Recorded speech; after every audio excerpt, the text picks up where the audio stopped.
Alabang Town Center.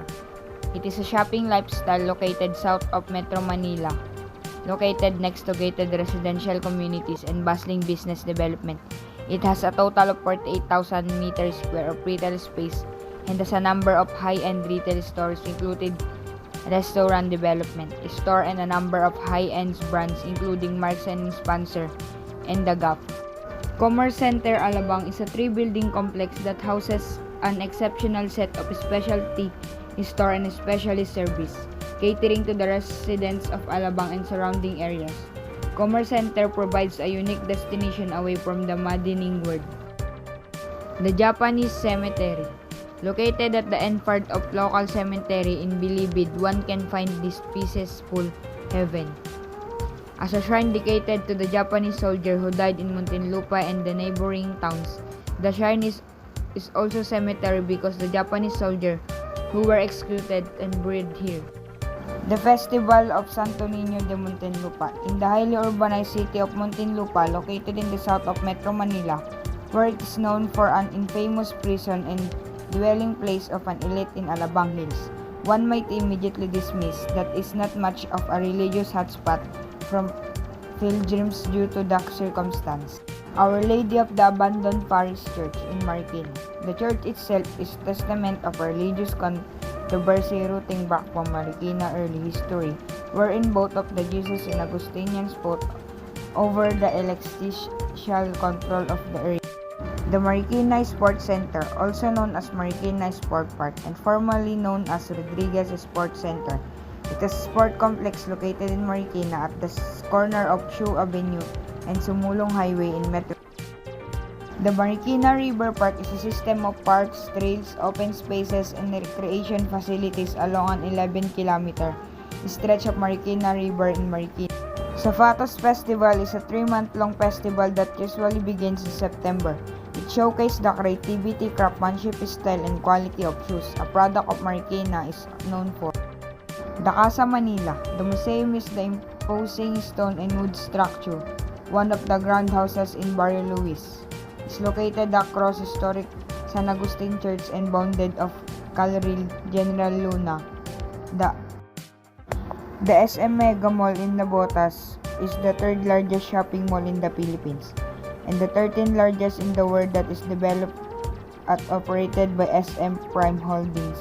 It's located at Ortigas Center, Mandaluyong, Philippines. The Pangistaan Festival celebrates the founding of Navotas City, sometimes referred as the fishing capital of the Philippines. Resort World Manila is an integrated resort located in Newport City opposite of the Ninoy Aquino International Airport. SM Mall of Asia is a large shopping mall in the Philippines located at Bay City, Philippines, Pasay. Within the Smart Center Business Park, a remarked area within the Manila Bay and the southern end of Epifanio de los Santos Avenue. Runway Manila, an air-conditioner walkway bridge between NAIA Terminal 3 and Newport City. Newport City houses several hotels which are across the road from the airport. Serenata Festival is a yearly event marked on 14th of February. The musical Extravaganza is held in Pasay City, a suburban suburb in Metro Manila. Pasig Rainforest Park, also known as Pasig City Rainforest Adventure Experience and Pasig Central Park, is a public park in Pasig, Eastern Metro Manila, Philippines. It spans 8 hectares and it's mixed recreational and natural park with a mini zoo. The Art Pavilion Zoo was a joint venture between the company behind the Rizal-based Pavilion Zoo and Ortigas Corporated Partnership, located at Pontera Verde in Pasig City. Bambino Festival. This festival celebrated in honor of Santo Niño, whose innocent purity of spirit and love have a profound influence of the lives of Pasigueños. City of Parañaque is a first-class, highly urbanized city in the National Capital Region, and it has population of 689,992. Feast of San Dionisio is a religious celebration wherein the comedia or moro-moro is a stage played that brings added color to the feast and being celebrated every 9th of October. Sunduan Festival was held every November during the Araw ng Parañaque celebration. The city also staged Holy Week rites and reenactment of the Passion of Christ. The Cathedral Parish of St. Andrew is one of the oldest churches in the Philippines, which was established in 1580 and administered by the Spanish Augustinian friars.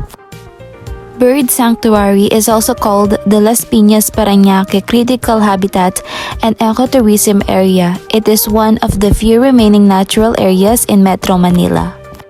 Baclaran Church. The church enshrines the icon of Our Mother of Perpetual Help and is one of the largest Marian churches in the Philippines. Quezon City. It is the chartered city and capital of the Philippines from 1948 to 1976. It has a population of 2.936 million. UP Lantern Parade. It began in 1922, inspired by the folk practice of carrying lanterns of various shapes and sizes to light the way to the early morning December masses or Misa de Gallo during Spanish period.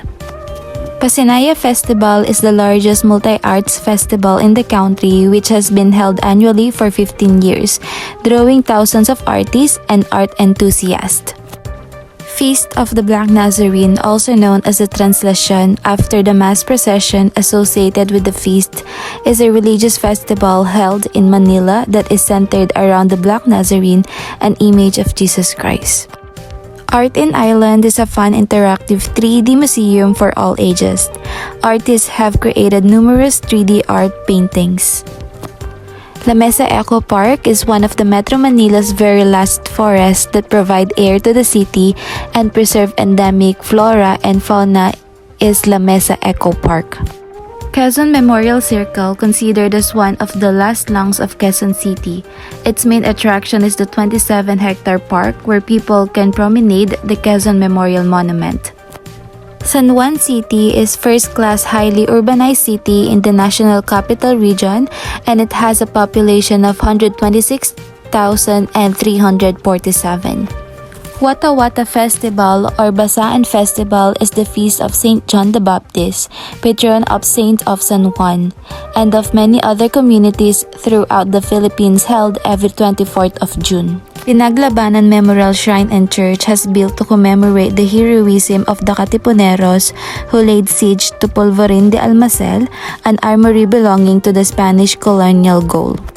Santuario del Santo Cristo, also known as the Church of San Juan del Monte, is a church and convento in San Juan. The shrine was built in 1602 to 1604 by the Dominicans on the land that was donated to the order. City of Taguig is highly urbanized and located in southeastern of Manila, and it has a population of 886,722. Karera ng mga bangkang Lunday is one of the events at the Taguig River Festival. Local fishermen race against each other in a friendly competition that characterized the competitive character of Taguigueños.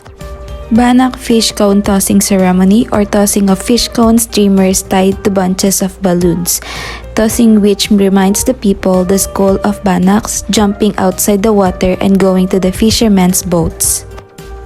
Pagodahan serve as a colorful event that symbolizes unity among Taguigueños as it features the pasubo or the exchange of traditional food and other goodies among boat riders and local residents.